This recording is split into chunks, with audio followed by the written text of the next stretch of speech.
The long-awaited speculation video for the Wood Elves has finally landed. Nay, the long-awaited DLC for the Wood Elves has finally been announced, more importantly.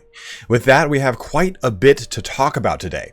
The Wood Elves were a Game 1 DLC race that hasn't really gotten any love since they landed back in December of 2016. And honestly, it absolutely shows. Any Game 1 race that hasn't gotten some sort of facelift has an absolutely dreadful campaign. The Greenskins were an excellent example until the Grom and Eltharion DLC, which really elevated them. Now it looks like our Wood Elf bros are due for the very same facelift. This speculation video will be a bit different than my other ones. For one, we have some supplemental videos that I'll be leaning on so as not to repeat myself a ton throughout this video and duplicate content. I really don't want you guys to say I've already seen half of what you're talking about. The first video is the Wood Elf Rework speculation video that we did a few months back. And then the other one is the Master and the Moulder DLC speculation video with the Dwarfs and the Skaven. I think that Creative Assembly was hinting at a Skaven, or as the Skaven, as the new Game 2 race that will be included alongside the Wood Elves. My reasoning behind this is that Clan Moulder has yet to get a full representation in the Skaven roster, so there are a ton of really amazing unit and lord options right out the gate. It just has the most meat to offer a DLC, with great centerpiece units, so on and so forth.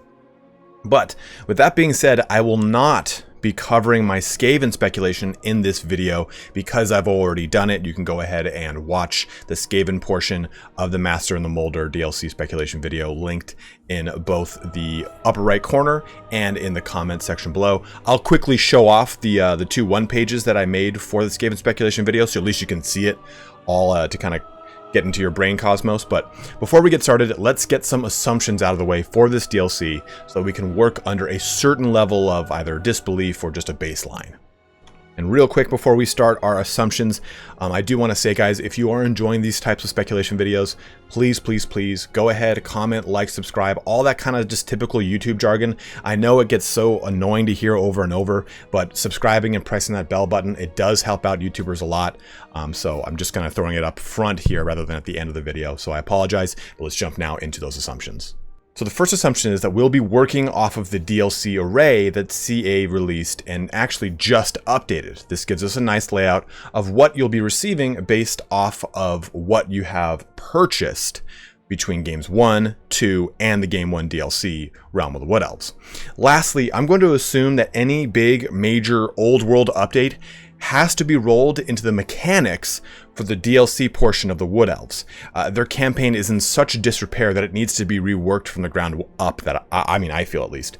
And the DLC will probably heavily weave, no pun intended, between the old world update and the new mechanics. So some of what I talk about mechanically for my speculations of what's going to happen with this DLC is going to have to bleed into what that old world update is going to include, because again, like I said, it's going to have to just all be done from the ground up. But now that we've gotten a baseline established, let's discuss the Twilight Host.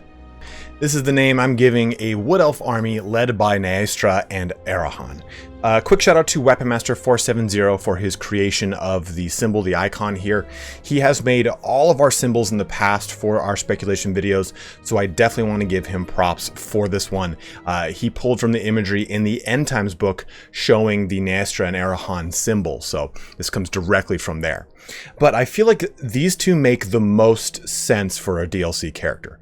They bring so much to the table as far as mount diversity, possible mechanics, differing playstyle, a humanoid legendary character that doesn't have hooves. Just a lot going for them. And I've kind of made this argument with Erloth, that Erloth kind of needed to be in the game because it gives a nice, just normal character as a legendary lord. Naestra and Arahan, again, I think fill this role as well. Moving through the rest of this list, though, for the generic Lord, I have Spellweaver on the list, and this is because we've yet to see a Lord level caster, and we've started to get these more and more. It also fits in with some of the proposed mechanics we'll talk about towards the end of the next section here. Now, for the generic hero, I'm split between the Glade Captain, who would essentially mimic a High Elf Noble or a Dark Elf Master, and the Shadow Dancer, a different style of character that would still have AP and anti-large, but act as a fast-moving, heavy damage dealer versus the Defender type of hero that I'd see the Glade Captain being. Now we'll break down units throughout the next section, but just to talk about them real fast on a high level, you have Feral Great Stags would be a nice skirmish cav style unit. Dryad variants is something that I think the community has been asking for a while and would play well into possible FLC characters. Glade Knights would act as a perpetual combat variant of Glade Riders. This next one is Treeman as a Blackbriar Javelin variant, and we'll go into them in a little bit detail soon here, but essentially it would be a artillery piece, more or less, that shoots an AP bolt, I guess if you want to call it. It is a javelin that does poison damage. We also have Zote Warriors, and this is a pretty controversial one, but they have had a past relationship with the Wood Elves throughout the lore, so it makes some sense to me. Elemental Incarnate would act as the main centerpiece unit for the Wood Elves, but honestly, I just needed a 6th unit to put on this list, so I slapped this bad boy here. I think this one is too much of a pipe dream, but it will still be fun to just kind of discuss with you guys. I really agree with the sentiment that not every race needs some Colossus type unit, but again, this is just to have some fun. I'd love to hear what you guys think for a 6th unit on this list, as there are not a ton of options, as again, the Wood Elf roster, as far as the 8th edition goes, is almost entirely complete. It's not until we dive into the 6th edition or the Warhammer RPG that we even get Dryad variants, the Kindred, a ton of other things to add flavor to the army. In fact, the only things missing from the 8th edition roster are the Shadow Dancer, Glade Captain, and the Spellweaver. Otherwise, it's got 100% unit representation. So now that we've gone over the units on a high level, let's dive in on each one and discuss my reasoning and what they might be like in the game. The Twilight Sisters are the big theme for the DLC here, and I was conflicted on whether or not I'd be discussing Ariloth, Ariel, or Drycha in this section. But like I said, I think that the Twilight Sisters just have so much to offer. Taking a look at their 8th edition rules, we get a really good progression system for their mounts. Gwendolor, the Great Eagle, who descends from Talon, the King of Eagles, which is just badass sounding. And this would be a really nice first mount upgrade for them at, say, rank 8 or rank 12, somewhere around there. Then you have Sethan Har, the hot-blooded forest dragon mount that we commonly associate Naestra Arahan with because that was one of their models. In the past, CA had mentioned that they didn't choose these two in Game 1 because of limitations on graphical frameworks, so hopefully that has been fixed because I think that there's a lot of fun to be had with these two. I look at them as a ranged lord, or I guess lady choice, that has maybe a dual ammunition mode similar to a bolt thrower. Talon of Dusk, allowing them to shoot poisoned anti-infantry arrows, or Talon of Dawn, allowing them to shoot magic high AP anti-large arrows. And I could see CA playing heavily with the whole Twilight portion of the sisters. In the end times, they directly remark Ariel as their mother, and it was heavily hinted at in the lore that the Twilight sisters are two different aspects of Ariel removed from the mother goddess and imbued into Naestra Arahan. So maybe their campaign skills have a duality to them. Dusk and Dawn branches where selecting one locks out the other. Maybe Dawn has a lot of support or civic bonuses, while Dusk makes the sisters better combatants with more direct damage bonuses, or even an ability that does direct damage, something of the sort. Like an Arrow of Kurnos, if you're kind of on my brain track there. And I truly feel that they just bring so much to the table, and they are linked to the special mechanic we will talk about in the mechanics section. Let's now talk about the FLC character. This could be any of the aforementioned special characters, Ariloth, Drycha, and Ariel, but I think that we'll probably see Drycha in this position. And this is mainly from Creative Assembly's developer blog mentioning that the FLC character is a she. It could be Ariel, but I think Ariel would make for a better legendary hero character, summonable by either a right or mechanic-specific condition. And you're probably asking yourself, well, what about Drycha since she hates Ariel? Well, in that case, I'd say Drycha would get access to Sodil. And for those who don't know, Sodil is one of the last two Elder Treemen remaining in the world, Durthu being the other.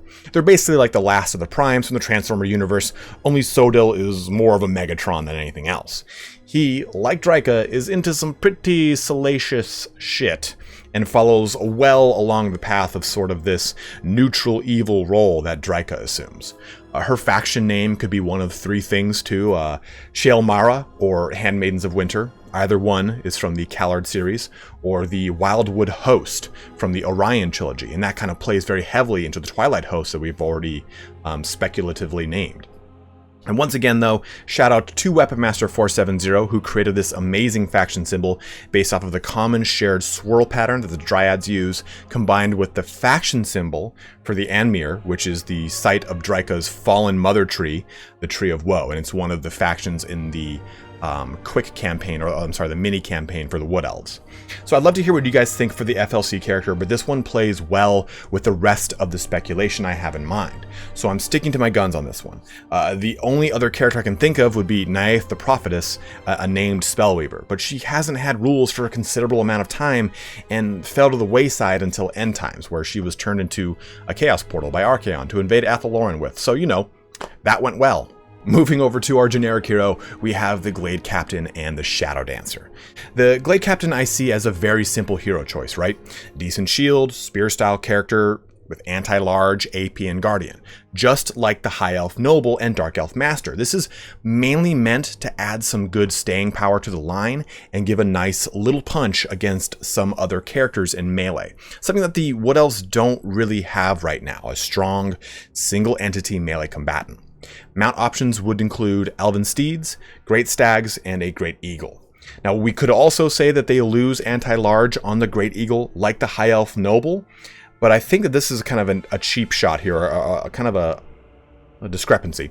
The Dark Elf Master retains his anti-large on the Dark Pegasus, and it already kind of makes him better than both the Noble and the proposed Glade Captain on their flying mount options. But I guess it's neither here nor there. I just kind of wanted to bring it up. Now, the Shadow Dancer is a different take on the melee combat hero. My gut tells me we'll get a Glade Captain because it's quote-unquote easy. But the Shadow Dancer would be a bit more of a colorful option, in my opinion. In 8th edition, it was a bit of a hybrid character, having access to the lore of shadows, but I think it'd be more fair to give maybe a single bound spell from shadows. Feels like the best option because it'd actually be useful and very strong. Then I see this character being a lightly armored, high physical resist via talismanic tattoos, high AP damage, anti-large, Asrai spear-wielding badass. Slap Frenzy on him, and now that's a fucking show.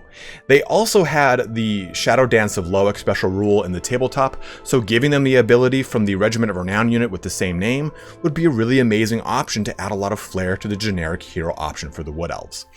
Like I said though, Glade Captain is probably the safest bet, but the Shadow Dancer seems the most exciting and the one I would probably like to see the most. But again, I can see how Glade Captain would just be a very simple, okay, swap some assets, give him this different stat line, boom, there you go, hero done. Now, getting into the units, I want to start out with the Feral Great Stags. The Wood Elves don't currently have access to any melee fast attack skirmish style unit in the vein of Ice Wolves, Chaos Warhounds, Feral Cold Ones, so on and so forth. They of course have archers, you know, excellent ones in fact, but I think that giving the Wood Elves a nice fast attack melee cav unit like this would be really beneficial to help screen out charges or just add some mobile pressure that isn't the Wild Riders, the Sisters of Thorn, or the Glade Riders. More on that in a bit. Also, in the earlier editions, the Wood Elves had a lot of different beasts to choose from as additional portions of their army. Bears, boars, hounds, even tigers. So this would be a cool way to incorporate some more beasts into the list without going over the top. And like I've said before, the big difference with Total War and with Tabletop is you have such a huge map to deal with that blocking out charges or flanking maneuvers is so crucial to victory in Total War, and way more than it ever was in Tabletop. And I think that the Feral Great Stags gives a lot of really nice board control. Moving over to the Dryad variants, we have a lot of options on the table. Dryads, as is, are not necessarily terrible because they can be used in such a wide variety of ways. They have a nice innate physical resistance, they have the ability to vanguard, they do a lot of great damage to lower tier infantry, they cause fear, but they are outclassed quite quickly, and in the campaign I find them pretty lackluster unless you heavily specialize in making them shine. In the Warhammer RPG, they listed out a bunch of different types of Dryads, and I think that those would make for some great variety in the Wood Elf roster to at least bolster the current Forest Spirit presence. They're pretty straightforward too. Oak Dryads, I look at these as higher armor, higher melee defense Dryads. Definitely not offensive, but more tankier than their standard counterparts. Birch Dryads, the anti-infantry frenzy powerhouse of the Dryad family. These would be aimed at mulching through, no pun intended with the mulch comment, mulching through some lower armored units, but obviously not be as tanky as their standard or even oak counterparts. Then lastly, the Willow Dryads would be an ethereal unit, something that I think that we haven't seen enough of in the Wood Elf roster, especially with how prevalent spirits and the paranormal are, and how commonplace they are in Athelloren, Lower Lorne, and Avalorn forests. Very high physical resist with magic attacks. Just a great way to bring some cheap magic damage to the table. I think the Dryad variants can be pretty simple, open and shut case on this one as well. The Wood Elves are all about mobility though, and the Wild Riders are a great mobile shock cavalry force. It fits in really well, but I think they're a lot harder to use than people give credit for. Typically, most factions have a shock style of cavalry unit. Let's take Chaos Knights with Lances, for example. This unit specializes in a high charge bonus that relies on cycle charging to get its worth. Then there's a what I call perpetual combat variant. Working with our same example, that would just simply be the Chaos Knights, something with swords and shields. The Glade Knights would act as a perpetual combat variant of the Glade Riders. In the 8th edition army book, Glade Knight was the name of the leader of a troop of Glade Riders. So maybe this can help justify a higher armor score to give them a bit more staying power in close combat. The Wild Riders have a low armor score, but have physical resist from their talismanic tattoos, so the Glade Knights would need a way to stay in combat, and I think giving them a bit more armor and melee defense is just simply the trick. Again, the main point of this is to stay in close combat and attack the foe using its mobility. Now we're starting to get into the big boys, the heavy hitters. Our first one would be a Treeman variant with Blackbriar Javelin. They have a really cool little lore here. Crafted from the bows of bitter and malevolent trees, these javelins are lethal to all blooded life. Woof. One of my big problems with the Treeman is that they just feel so lackluster, especially when we're taking a look at Total War Warhammer 2's competitive side of the multiplayer. They just really don't have a huge presence, and I think that that's tragic. I really want them to have a bigger presence in multiplayer, and I want them to have a bigger presence in people's single-player campaigns. I know they do have the Branch Barrage special ability as well as their root special ability, the Strangle Roots, but we already see Strangle Roots used in their attack animation, so I'm not sure if we would ever actually get a proper representation of that outside of maybe like a quick bound ability or something of the sort. But the Blackbriar Javelin, I think, gives a really cool way to add what is essentially the Cygor mobile throwing artillery platform that the Beastmen have to the Wood Elves. The Blackbriar Javelin I look at as a high AP, poison damage, effectively bolt to be launched by the Treeman. It'd be even cool if he pulled it out from himself and then launched it downrange. I think that this is a really cool way to make Treeman significant once more, but at the same time too, give an artillery piece to the Wood Elves that is not anchored. I had originally had a bolt thrower in this list, but the bolt thrower is anchored, and it was actually removed from the 8th edition, latter editions of the Wood Elf army books, because it just anchored the army around the bolt thrower, and I think that kind of defeats the purpose of the Wood Elves. So I think the Treeman with the Blackbriar Javelin is a great answer to adding an artillery piece to the Wood Elves that can also stay somewhat mobile and isn't just kind of keeping some portion of your force in rear to defend that artillery piece. Our next centerpiece unit is the Big Mac Daddies themselves, Zote Warriors. Now I know what you're thinking, this is totally out of left field, but stick with me on this. Zotes find their homes in the Woodland Realms, especially in Athelloren. They have a close affinity with the Spellweavers, who often seek the Zotes out to learn from them, and they have a strong relationship with Gurion, the wind of magic dedicated to the lore of life. And they have worked alongside the Wood Elves in times past, especially helping to defend Athelloren from a Slaaneshi demon invasion in the Hour of Shadows novella that was released alongside the Storm of Magic supplement way back in 8th edition. I can finally take a breath now. Zotes are one of those portions of the lore that predate everything, like a Tom Bombadil. They were there before Athelloren and the Forest Spirits, and they can bend the Forest Spirits to their will. So they really come off as the real masters of the Woodland Realms, above even the Wood Elves. They're a great candidate for a monstrous infantry unit that, or I guess monstrous cavalry unit, and kind of in the same vein as a Dragon Ogre, that can deliver a ton of scary AP damage. Supported by some of the other forest spirits or even the cavalry of the Azrai, it would be a lot of fun to see the Zote warriors charging into a flank or front line of the foes of the Woodland Realms.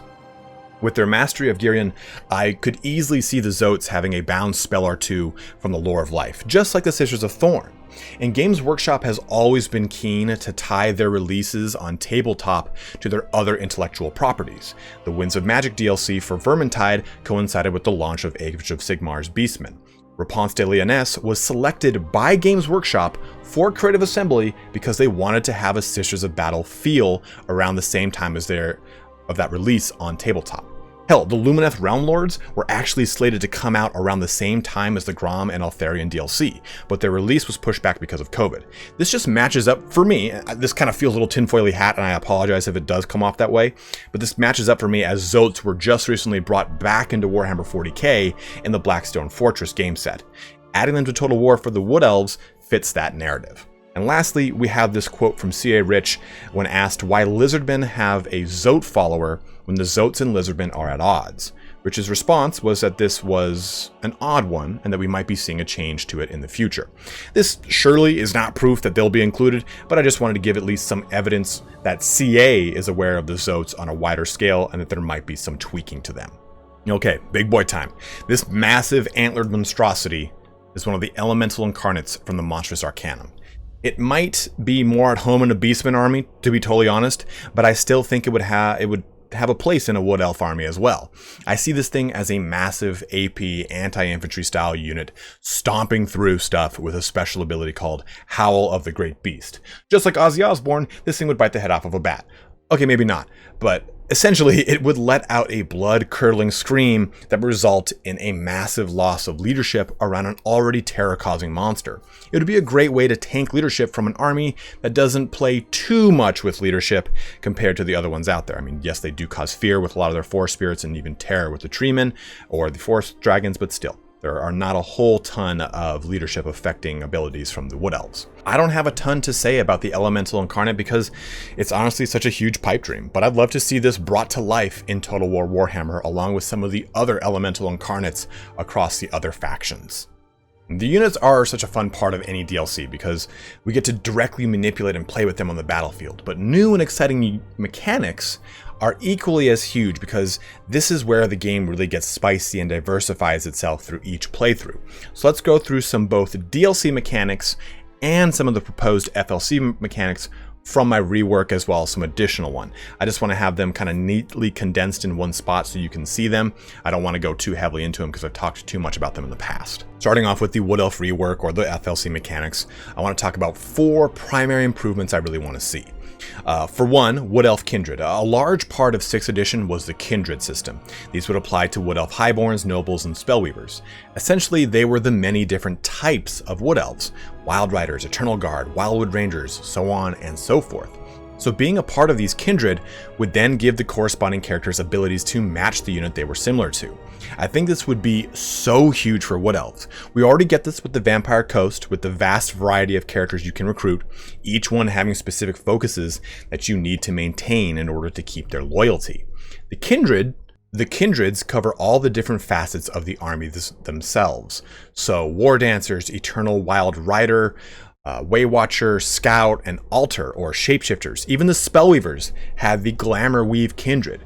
Simply giving the Kindred system to the Lords would be a great way to stylize and make them unique, granting access to specific mounts, or even being locked out from mounts entirely, weapon loadouts, special skill trees, different aesthetics, just a ton of great variety, and I think it absolutely needs to be included. Moving on, we've got Spites. The forest spirits known as Spites get a further expansion upon the Lord's system that I've kind of proposed for it just now. But this offers unique followers in Spites. Spites could be rewards for missions, plunders from dilemmas, rewarded via a special rite, given via quests for named characters, just so many different options for granting access to these. The Spites themselves would then buff the character based off of which Spite it is. For example, a Murder of Spites would grant maybe a bonus to melee attack, or Resplendence of Luminescence would grant magical attacks. Some sprites can even give bound spells. There's just so much variety and accessibility that these things could grant to either shore up the weaknesses of a specific kindred or make them even more powerful in their specialization. Now, a new mechanic that I thought up here that I haven't discussed in the past is enchanted arrows. Now, this one could be kind of tricky and could just add too much confusion to the mix, but enchanting arrows was a huge part of the Wood Elf roster, much in the same way that runesmithing was for the dwarfs. We already have some version of enchanted arrows in the game, Starfire shafts, Swift Shiver shards, and the Hagbane tips. But there's also arcane bodkins, moonfire shot, and true flight arrows. I think this could be done very easily by simply introducing the scrap system to the Wood Elves by giving them the option to make Glade Guard, Deepwood Scouts, Way Watchers, and any character with an Azurai longbow have a permanent upgrade to any of the corresponding arrow types. This could add maybe flaming shots and increased accuracy in the case of moonfire shots, or higher AP damage for true flight arrows, or ignore a certain percentage of missile resistance for arcane bodkins. However they want to imagine this, but it would give a lot of versatility, and it'd streamline the roster by allowing you to recruit just one unit that you then select the ammunition for. Before we move on, something I noticed from my playthrough with Total War Saga Troy was Odysseus has this ability called Sharpshooter that allows his ranged attacks to bypass shields entirely. We get something similar with the ability to negate missile resistance, but I think that maybe one of these arrow types can have this rule applied to it, or maybe even a special version of units can have it, or maybe it's thrown onto Way Watchers. I wasn't sure where to talk about this in this video, but I think it's definitely worth bringing up as it leans so heavily into the Wood Elves and their mastery of the longbow. Now, our last special mechanic here is Weave Mastery. Now, this is something that I covered in the Rework video, and I'll quickly recap my thoughts here, but I essentially think that Weave Mastery is about striking a balance between the light and dark of the world. The Wood Elves have always been about being neutral, which is what granted them access to both high and dark magic. Essentially, the way I see this envisioned is a full replacement of the Amber system, and the further you progress through the Weave Mastery, the more bonuses you get to growth, public order, and diplomatic relations. I'd see this as having multiple tiers, and as you progress through those tiers, it can be used to almost like the Skaven food system to summon forest spirits to the battlefield, and the higher the tier, the greater spirits you have access to. What about the DLC itself? What about Naestra Arahan? And this is going to be a bit faster of a section because I have been thinking long and hard on this, and it hinges so much on what they'll be adding on the rework side, so it could get kind of convoluted here. But here's my ideas for an interesting mechanic or two. The Dreaming Wood would be the start to all this, and throughout the lore of all of the enchanted forests of the world, we get this mention that there are still portions of those forests that are so deep and eldritch that they are still cursed by the taint of chaos or just something foul. Now, I'm proposing that what if Naestra Arahan's main mechanic was around purging the Dreaming Wood, an entirely separate portion of Athel Loren that pretty much everyone fears to tread, minus the twins. This wouldn't be represented on the actual campaign map, but in a separate screen brought up by clicking a button. From there, you'd see maybe a mangled and twisted landscape that requires you to purge the chaos taint in the forests across the world. Lower Lorne, Avalorn, the Deadwood in Nagarond, Athel Loren, even deep into the jungles of the Southlands, and the haunted forests of the Darklands for Mortal Empires. Maybe it then all culminates in a final quest battle in the Forest of Knives in Norska, up by Hellspire Mountains. This final location, where the world roots once flourished, and is now just utterly tainted by chaos. So this is like, that you gotta, this is the top of the line. We gotta destroy this one, then it's all good from here. But essentially, you're going to the places that the world roots extended their way to, and doing a quest battle there to purify them of chaos taint, which then no longer feeds back into the Oak of Ages. And as you purify them, you're awarded special campaign-only blessed spawning style units that we've gotten with almost every DLC up until now. And perhaps one of them has that sharpshooter rule I mentioned earlier. Also, what if the first or second location you are granted access to Ariel in a Lord Croak style legendary hero? Again, if you're Drycha though, you'd get Sodil. This also leans heavily into the world roots mechanic. All of this extends into another mechanic which I've mentioned before, but a further expansion upon the world roots stance, this world roots mechanic I'm talking about. The ability to hop all over the place is kind of fun, but I think it ultimately is a watered down mechanic that could be far more interesting. My big hope is that the Oak of Ages has a unit recruitment tied to it. And whenever you pop into World Root stance, you can access a global recruitment pool that's tied to the Oak of Ages current progression.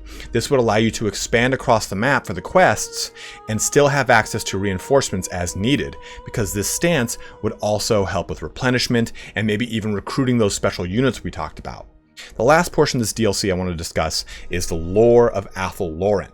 The DLC array that was shown to us says new lores of magic in the lower right corner, which could be hinting at one new lore for both the Skaven and the Wood Elves, if it is indeed Skaven and Wood Elves, or possibly just granting high and dark magic to the Wood Elves with different lore attributes, much like it was in the 8th edition army book.